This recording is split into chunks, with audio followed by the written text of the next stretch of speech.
आज हम करेंगे कविता वाक। वाक कविता को हम बहुत इंटरेस्टिंग वे में, बहुत मजेदार तरीके से समझने वाले हैं। और सिर्फ इतना ही नहीं, इसी कविता के एक्सरसाइज क्वेश्चन, इसी कविता के एमसीक्यू टाइप क्वेश्चन और इसी कविता के इंपॉर्टेंट क्वेश्चंस भी हम इसी वीडियो में बात करेंगे। तो आज हमारे साथ अंत तक बने रहिए। तो आइए शुरू करते हैं। नमस्ते, मेरा नाम आशीष है।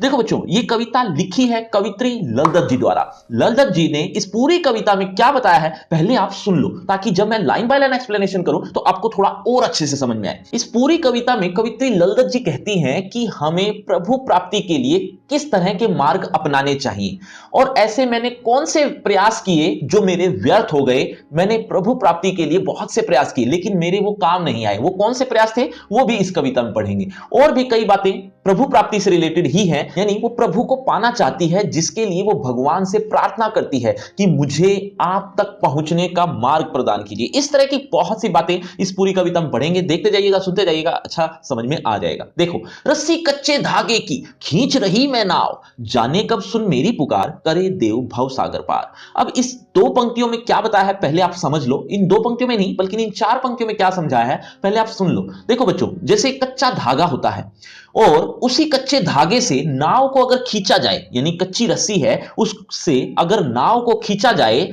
क्या वो एक जगह से दूसरी जगह पहुंच जाएगी, यानी एक किनारे से दूसरी नाव दूसरे किनारे तक पहुंच जाएगी? ऐसा संभव होना मुश्किल है। क्यों? क्योंकि कभी ना कभी वो कच्चा जो धागा है, कच्ची जो रस्सी है वो टूट जाएगी और उसका जो लक्ष्य है, यानी नाव का एक साइड से दूसरी साइड में पहुंचना जो लक्ष्य था वो टूट जाएगा, वो बिखर जाएगा। इसी तरह से नाव तो क्या है? हमारा जीवन। और कच्चा धागा यानी कच्ची रस्सी वो हमारी सांसें हैं, जो अभी तो चल रही हैं लेकिन पता नहीं कब टूट जाए, यानी कब खत्म हो जाए सांसें, इसका कोई हमें भरोसा नहीं है। यानी जीवन कभी भी खत्म हो सकता है। इससे पहले ही हमें प्रभु को पाना होगा, यानी प्रभु प्राप्ति के लिए भक्ति करनी होगी। इसी बात को लेकर भगवान से वो प्रार्थना करती है कि हे भगवान, तू मेरी नैया पार लगा दे। अब ऐसा ही कुछ अगले पैराग्राफ में भी, यानी अगली दो पंक्तियों में भी है। जैसे कच्चा बर्तन होता है, कच्चे बर्तन यानी कच्चा मिट्टी का बर्तन मान लो, वो हमारा जीवन है। और कच्चे बर्तन में पानी रखा हुआ है। पानी कब तक चलेगा? आज नहीं तो कल टपक टपक कर गिर जाएगा, यानी खत्म हो जाएगा। कच्चा स्कोरा वैसे ही है, कच्चा मिट्टी का बर्तन तो वैसे ही है। उसमें से पहले से ही पानी टपक रहा है, तो कितनी देर वो पानी रुकेगा? और वो पानी क्या है? हमारी सांसें। तो हमारी सांसें कब तक वो हमारे जीवन में बनी रहेंगी? कभी ना कभी तो समाप्त होगी। तो इसीलिए कवित्री चाहती है कि वो अपने घर चली जाए। अपने घर कहां? भगवान के पास। ऐसा ही कुछ यहां पर लिखा है। देखो, शब्दार्थ के साथ और अच्छे समझ में आएगा। रस्सी कच्चे धागे की खींच रही मैं नाव। अब यहां रस्सी कच्चे धागे की है जिससे कवित्री नाव खींच रही है, अर्थात अपने जीवन को चला रही है। अब नाव यहां पर जीवन रूपी नाव है, तो अपने जीवन को वो चला रही है। किससे? रस्सी कच्चे धागे की, जो कि संकेत कर रहा है कमजोर और नाशवान सहारों से। हमारे पास जो सहारे हैं किसको लेकर? जीवन को चलाने को लेकर, वो तो कमजोर और नाशवान है। जैसे हमारी सांसें कमजोर और नाशवान है, कभी ना कभी समाप्त हो जाएंगी। तो उससे मैं अपनी नाव कब तक खींचती रहूंगी? जाने कब सुन मेरी पुकार, करे देव भव सागर पार। अब इसमें यह बताया है कि देव यानी भगवान भव रूपी सागर, भव मतलब होता है संसार, संसार रूपी सागर से पता नहीं कब पार लगाएंगे और मेरी पुकार सुन ली जाएगी। कवित्री कहती है कि ना जाने ऐसा कब होगा जब मेरी पुकार सुन ली जाएगी और मेरे भगवान मुझे भव रूपी सागर से यानी संसार से मुक्ति दे देंगे, यानी संसार रूपी सागर से पार लगा देंगे। ऐसा ही कुछ आगे भी लिखा है लेकिन शब्द बदल गए बस। पानी टपके कच्चे सकोरे, व्यर्थ प्रयास हो रहे मेरे। पानी टपक रहा है किसमें से? कच्चे सकोरे में से। कच्चा सकोरा मतलब कच्चा बर्तन, एक ऐसा बर्तन जो मिट्टी का बना हुआ है। आप शब्दार्थ में और अच्छे से समझ जाएंगे, यहां से देख लीजिए। सकोरे मतलब मिट्टी के बर्तन। मिट्टी का बर्तन है जो कि कच्चा है और उसमें पानी टपक रहा है, पानी निकलता चला जा रहा है। अर्थात पानी मतलब सांसें हमारे कच्चे बर्तन में से निकलती चली जा रही हैं, यानी जीवन समाप्त हो रहा है। और व्यर्थ प्रयास हो रहे मेरे, जिससे क्या हो रहा है? मेरे जो प्रयास हैं, मेरे जो प्रभु प्राप्ति को पाने के लिए प्रयास किए जा रहे हैं वो व्यर्थ हो रहे हैं, वो काम नहीं आ रहे, प्रभु की प्राप्ति हो नहीं रही। तो जितने भी मैं प्रयास कर रही हूं वो सारे मेरे व्यर्थ हो रहे हैं। और साथ ही साथ कच्चे बर्तन में से पानी भी टपक रहा है, अर्थात मेरी सांसें भी खत्म हो रही हैं। जी में उठती रह हुक, हुक का मतलब होता है पीड़ा। मेरे जी में, मेरे हृदय में, मेरे मन में रह रहकर हुक उठती है, अर्थात पीड़ा उठती है। किस तरह की पीड़ा है? घर जाने की चाह है गिरे, घर जाने की चाह है मेरे अंदर। चाह मतलब इच्छा। और कैसा घर? प्रभु के पास जाना, वो ही तो असली घर है। तो उसी असली घर वो जाना चाहती है। इसी चाह ने, इसी इच्छा ने उसे घेर रखा है, उसको पीड़ा दे रखी है। इसी बात को लेकर उसके मन में रह रहकर पीड़ा उठती है कि वो असली घर जाना चाहती है। बच्चों, अभी अभी मैंने थोड़ी देर पहले कवित्री का नाम बताया था, अगर याद है तो कमेंट करके बताओ। देखना चाहता हूं कितने बच्चे याद भी रखते जा रहे हैं। खा खाकर कुछ पाएगा नहीं, ना खाकर बनेगा अहंकारी। अब इस चार पंक्तियों में क्या बताया है, ध्यान से सुनो। कि खा खाकर मतलब बहुत कुछ आप गलत तरीके से भी कमा लेते हो या बहुत कुछ इकट्ठा कर लेते हो, धन दौलत संपत्ति, चाहे वो गाड़ियां हो, बंगले हो, ना जाने और कितनी तरह की सुख सुविधाएं हो, बहुत कुछ आपने इकट्ठा कर लिया, क्या आपके साथ जाएगा? यानी जब इंसान मरता है तो क्या ये सारी चीजें यानी दुनियावी चीजें क्या उसके साथ जाती हैं? नहीं, बिल्कुल भी नहीं, एक भी चीज नहीं जाएगी। तो खा खाकर कुछ पाएगा नहीं, कितना ही खा लो, कुछ साथ जाने वाला नहीं है। और न खाकर यानी नहीं खाएगा, मतलब ये सारी चीजें इकट्ठी भी नहीं की मान लो, तो पैसा इकट्ठा हो गया आपके पास, है ना? पैसा इकट्ठा हो जाएगा तो अहंकार आएगा।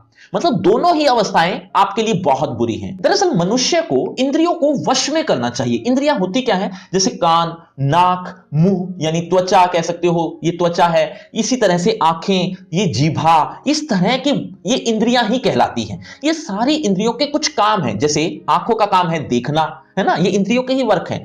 इसी तरह से नाक का काम है सूंघना, और जीभा का काम है स्वाद यानी टेस्ट लेना, कान का काम है सुनना, ये इंद्रियों के काम है। और यही इंद्रियां हमें गलत रास्ते पर भी ले जाती हैं, यानी हम अपनी इंद्रियों को कंट्रोल में नहीं कर पाते, जिसकी वजह से हम प्रभु से काफी दूर हो जाते हैं। अगर प्रभु को पाना है, परमात्मा को पाना है, भगवान को पाना चाहते हो, तो इन इंद्रियों को वश में रखना पड़ेगा, कंट्रोल में करना पड़ेगा। ये इंद्रियां नियंत्रित रखनी पड़ेंगी। नियंत्रित होंगी तो हम सबको समान रूप से देखेंगे, मतलब किसी में भेदभाव नहीं करेंगे। और जब समान रूप से सबको देखेंगे तो हमारी जो बंद द्वार की सांकल लगी हुई है वो खुल जाएगी, अर्थात जो हमारा दरवाजा बंद है वो खुल जाएगा। अब दरवाजा कैसा?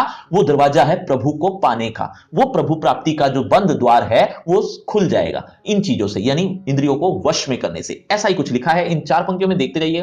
देखो, खा खाकर कुछ पाएगा नहीं, कितना ही खा लो, मतलब कितना ही धन दौलत संपत्ति, बंगला, गाड़ियां, इसी तरह की भौतिक सुविधाएं और भी कितनी ही इकट्ठी कर लो। भौतिक सुविधाएं ही कह सकते हो खा खाकर में, ये मैं आपको शब्दार्थ भी दिखा देता हूं। खा खाकर मतलब बहुत भौतिक सुविधाएं खाना, लेकिन इन खाने से यानी इन भौतिक सुविधाओं को का सेवन करने से कुछ पाएगा नहीं, इस कुछ साथ नहीं जाने वाली। न खाकर बनेगा अहंकारी, अगर नहीं खाएगा तो बनेगा अहंकारी, यानी धन दौलत तुमने इकट्ठी कर ली, यानी बहुत पैसा इकट्ठा कर लिया, तो होगा क्या? अब तू अहंकारी बनेगा, क्योंकि ऐसा लगेगा हमारे पास बहुत पैसा है, इसी चीज को लेकर अहंकार आएगा। अब आगे भी लिखा है कुछ, देखो, समखा। समखा मतलब, सम मतलब होता है इंद्रियों को, और खाना मतलब वश में करना। समखा मतलब इंद्रियों को वश में कर, तभी होगा समभावी, यानी सबको समान रूप से देखेगा। अगर तू सम खा लेगा, इंद्रियों को वश में कर लेगा, तो सबको समान रूप से देखने लायक बनेगा, जिससे खुलेगी सांकल बंद द्वार की। हमारी जो सांकल है वो बंद द्वार वाली सांकल, जो बंद द्वार पर लगी हुई है सांकल, सांकल एक तरह का ताला है जो लगा हुआ है, वो ताला खुल जाएगा। बच्चों, अभी अभी मैंने अपना घर का जिक्र किया था, जो कवित्री कहती है कि अपना घर जाना चाहती है। ये अपना घर कौन सा है? एक बार जल्दी से कमेंट करो, देखना चाहता हूं कितने बच्चे सचेत होकर सुन रहे हैं। आई सीधी राह से, गई ना सीधी राह, सूक्ष्म सेतु पर खड़ी थी, बीत गया दिन आह, जेब टटोली कोड़ी ना पाई, माझी को दूं क्या उतराई। अब इन चार पंक्तियों में क्या बताया, पहले आप सुन लीजिए कि इंसान जब आता है, कहां से आता है, यानी जन्म लेकर जब आता है, तो उसमें कोई बुराई नहीं होती, मतलब वो बुराई से रहित होता है, एक भी बुराई उसमें शामिल नहीं होती जब वो जन्म लेता है। लेकिन जब मरता है, यानी मरने के समय जब हो स्थिति आती है, तो उस समय उसके साथ इतनी ढेर सारी बुराइयां भी होती हैं। ऐसा ही पहली लाइन में लिखा था, आई सीधी राह से गई ना सीधी राह। जब इंसान आता है तो वो सीधी राह से आता है, अर्थात सिंपल तरीके से, कोई बुराई नहीं होती उसके साथ। इसी तरह से गई ना सीधी राह, लेकिन जब वो जाता है तो वो सीधी राह से नहीं जाता, न माने नहीं, वो सीधी यानी उसके साथ बहुत सी बुराइयां होती हैं। अब इन तीन पंक्तियों में कुछ अलग बात चल रही है, वो क्या है? वैसे है तो इससे कनेक्टेड ही, लेकिन क्या है, ध्यान से सुनो। सूक्ष्म सेतु पर खड़ी थी, मतलब मैंने एक तरीका अपनाया, किस तरह का? भक्ति करने का। लेकिन उस तरीके से मैं पूरा जीवन भक्ति करती रही, लेकिन एंड में पता चला कि यह भक्ति का सही तरीका है ही नहीं, अर्थात इससे प्रभु प्राप्ति नहीं होगी। लेकिन उस चीज का वो दुख मनाती है कि मेरा तो पूरा जीवन ही बीत गया इसी तरह से भक्ति करते हुए। और वो भक्ति करने का तरीका कौन सा था? वो था हठ योग। एक तरह का एक योग है जिससे भी इंसान सोचता है कि उससे भक्ति हो रही है। हठ मतलब एक तरह की जिद पकड़ लेता है कि मुझे ये करना है, ये पाना है, ये लक्ष्य पाना। तो इस तरह का हठ योग कर लिया, उससे कोई प्रभु प्राप्ति नहीं होगी। तो हठ योग करती रही, लेकिन पूरा जीवन उसका बीत जाता है, जिससे बाद में उसको तकलीफ होती है कि मेरा पूरा जीवन व्यर्थ ही चला गया। अब स्थिति यह हुई कि इंसान जब वो मरता है तो मरने के बाद भगवान के पास पहुंचता है। भगवान जब पूछता है कि तूने अपना पूरा जीवन क्या किया, तो उसके पास बताने के लिए कुछ नहीं होता, कुछ अच्छी चीजें नहीं होती, अच्छे अच्छे कर्म नहीं होते, क्योंकि वही उसके साथ जाएंगे। कोई धन दौलत पैसा उसके साथ नहीं जाने वाला।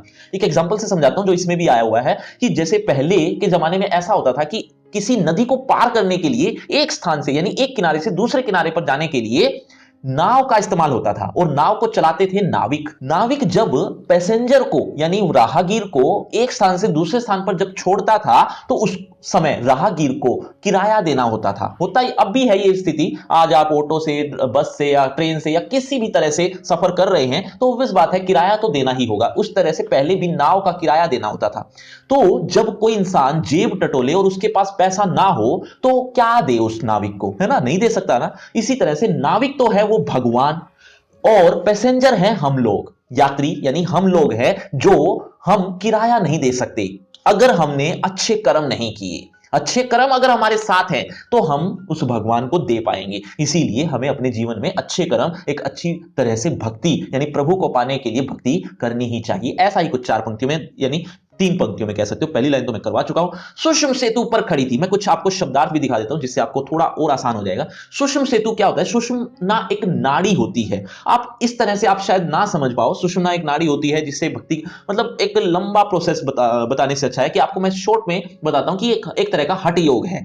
आप इसको हठ योग कह सकते हो। हठ योग पर खड़ी थी यानी हठ योग में करती रही, बीत गया दिन आहा, पूरा जीवन बीत जाता है। आहा मतलब एक तरह की तकलीफ हो रही है जिसकी वजह से उसके मुंह से आह निकल रहा है। तो उस तकलीफ में वो क्या कहती है कि मैंने पूरा जीवन हठ योग करते हुए बिता दिया और उससे कोई लाभ नहीं हुआ। जेब टटोली कोड़ी न पाई। जब मैंने अपने अंदर झांक कर देखा, जेब टटोल कर देखा यानी आत्मलोचन किया, अपने अंदर झांक कर देखा तो कोड़ी न पाई, एक भी पैसा नहीं था। कोड़ी मतलब एक तरह की पहले की करेंसी है। तो करेंसी में मुझे मिली नहीं, और ये करेंसी क्या है वो आगे भी लिखा है। देखो, माझी को दूं क्या उतराई। माझी मतलब होता है नाविक, लेकिन यहां पर भगवान है। तो जब मैं भगवान के पास पहुंची तो मैं क्या उतराई दूं, मतलब मैं अगर मैं भगवान के पास पहुंचूं तो मैं क्या उतराई दूं। कि उतराई का मतलब होता है किराया, और यहां पर किराया कौन सा है? वो पैसा नहीं, सत्कर्म। सत्कर्म, सत्कर्म मतलब अच्छे कर्म। अच्छे कर्म तो मैंने किए ही नहीं, भक्ति तो की ही नहीं। तो मैंने जब जेब को टटोला यानी आत्मलोचन किया, अपने आप में झांका, तो अंदर मुझे कुछ भी नहीं मिला। सत्कर्म तो थे ही नहीं, भक्ति तो साथ थी ही नहीं। तो मैं उस भगवान को क्या दूं? थल थल में बसता है शिव ही, भेद न कर क्या हिंदू मुसलमान। ज्ञानी है तो स्वयं को जान, वही है साहिब से पहचान। अब इन 4 पंक्तियों में क्या बताया, ध्यान से समझो कि भगवान तो हर कण में विद्यमान है, तो हमें किसी तरह का भी भेदभाव नहीं करना चाहिए। मतलब ऐसा नहीं सोचना चाहिए कि ये हिंदू है, ये मुसलमान है, ये सिख है, ये ईसाई है। भगवान तो हर एक के अंदर है, तो भेदभाव किस बात का? ये जो भेदभाव में तुम ज्ञान लगाते हो यानी अपना सारा दिमाग इस चीज में चलाते हो, इतना ही अगर दिमाग है, इतना ही ज्ञान है, तो अपने अंदर झांक कर देखो, अपने अंदर झांक कर देखो और अपने आप को समझो कि मैं कौन हूं, मैं हूं क्या। अगर ये जान लिया या ये समझ लिया कि इस संसार में मेरा जन्म किस बात के लिए हुआ है, अगर ये जान लिया तो ये साहिब से पहचान है, अर्थात समझ जाना कि मैंने भगवान को जान लिया। अपने आप को जानना भगवान को जानने के समान है। यही बात इस 4 पंक्ति में लिखा है। देखिए, थल थल में बसता है शिव ही। थल थल यानी कण कण में बसता है कौन? शिव। शिव यानी भगवान। भगवान कण कण में बसते हैं। भेद न कर क्या हिंदू मुसलमान। इसीलिए हमें हिंदू, मुसलमान, सिख, ईसाई इस तरह का भेदभाव नहीं करना चाहिए। ज्ञानी है तो स्वयं को जान। अगर इतना ही बड़ा ज्ञाता है, इतना ही जानकार है, तो अपने आप को जान, अपने अंदर झांक कर देख। अगर तूने अपने आप को जान लिया, वही है साहिब से पहचान। साहिब यानी भगवान। यही साहिब से यानी भगवान से पहचान करना है, अर्थात तूने भगवान को जान लिया अगर तूने अपने आप को जान लिया। बच्चों, अगर आपको लग रहा हो कि यह कविता खत्म हो गई है, जी नहीं, अभी आपको इसी कविता के इंपॉर्टेंट क्वेश्चंस, एक्सरसाइज क्वेश्चन और एमसीक्यू टाइप क्वेश्चन, ये सब चीजें भी आपको करनी है। लेकिन इसके साथ साथ आपको एक बोनस भी बता देता हूं कि आपको एक जो आपने व्याख्या सुनी मुझसे, ये जो वीडियो के माध्यम से व्याख्या को सुना है, वही व्याख्या अगर आप रिटर्न में भी चाहते हो, रिटर्न एक्सप्लेनेशन भी आपको मिलेगी। ये return explanation, important question, exercise, MCQ type, ये सारी चीजें आपको कहां मिलेंगी? डिस्क्रिप्शन बॉक्स में सबसे ऊपर एक लिंक दिया है। लिंक का नाम रखा है free crash course for 9th class. इस नाम से आपको एक लिंक मिलेगा, कुछ इस तरह से जैसा आप देख रहे हैं। ये सारी चीजें आपको देखने को मिल जाएंगी। लेकिन उससे पहले होगा आपका इसी कविता से रिलेटेड एक छोटा सा टेस्ट। अगर आप इस कविता को अच्छे से समझ चुके हो तो देखें जरा किसने कितना पढ़ा। पहला प्रश्न आपकी स्क्रीन पर ये रहा। नाव किसे कहा गया है? बच्चों, हर प्रश्न के बाद आपको 5 सेकंड मिलेंगे आंसर देने के लिए। आप अपना आंसर कमेंट करते रहना, एंड में देखना चाहता हूं किसके कितने आंसर ठीक हुए। नाव किसे कहा गया है? आपके ऑप्शन आपकी स्क्रीन पर ये रहे। ए संसार को, बी घर बार को, ऑप्शन सी दौलत को, ऑप्शन डी जीवन को। आपके 5 सेकंड। 5 4 3 2 1 0। सही उत्तर है डी जीवन को। चलिए बच्चों, अगले प्रश्न की तरफ। अगला प्रश्न आपकी स्क्रीन पर। माझी को दूं क्या उतराई में माझी कौन है? आपके ऑप्शन आपकी स्क्रीन पर। ए मल्लाह, मल्लाह मतलब नाविक, बी साथी, सी पति, ऑप्शन डी परमात्मा। 5 4 3 2 1 0। सही उत्तर है ऑप्शन डी परमात्मा। चलिए बच्चों, अगले प्रश्न की तरफ। अगला प्रश्न। खुलेगी सांकल बंद द्वार की का भाव है? खुलेगी सांकल बंद द्वार की का भाव बताना है। आपके ऑप्शन, द्वार खुल जाएगा, ऑप्शन बी मन मुक्त होगा, ऑप्शन सी घर में कोई होगा, ऑप्शन डी कोई आकर घर खोलेगा। 5 4 3 2 1 0। सही उत्तर है बी मन मुक्त होगा। चलिए बच्चों, अगले प्रश्न की तरफ। अगला प्रश्न आपकी स्क्रीन पर ये रहा। कवित्री कौन सा सागर पार करना चाहती है? आपके ऑप्शन, ए प्रशांत, बी हिंद महासागर, सी भाव, ऑप्शन डी अरब। 5 4 3 2 1 0। सही उत्तर है सी। बच्चों, ये है आपका रिपोर्ट कार्ड, ध्यान से देख लीजिए, पढ़ लीजिए। और हां, आपके टोटल मार्क्स कितने हैं ये कमेंट करना मत भूलना। और आपकी क्लास से रिलेटेड फ्री क्रैश कोर्स आ गया है जो कि बिल्कुल फ्री है। लिंक आपको डिस्क्रिप्शन बॉक्स में सबसे ऊपर मिल जाएगा। और अगर आपको मुझसे बातचीत करनी है तो सभी सोशल मीडिया के लिंक डिस्क्रिप्शन बॉक्स में है। आ जाइए, बातचीत करते हैं। शुक्रिया, धन्यवाद।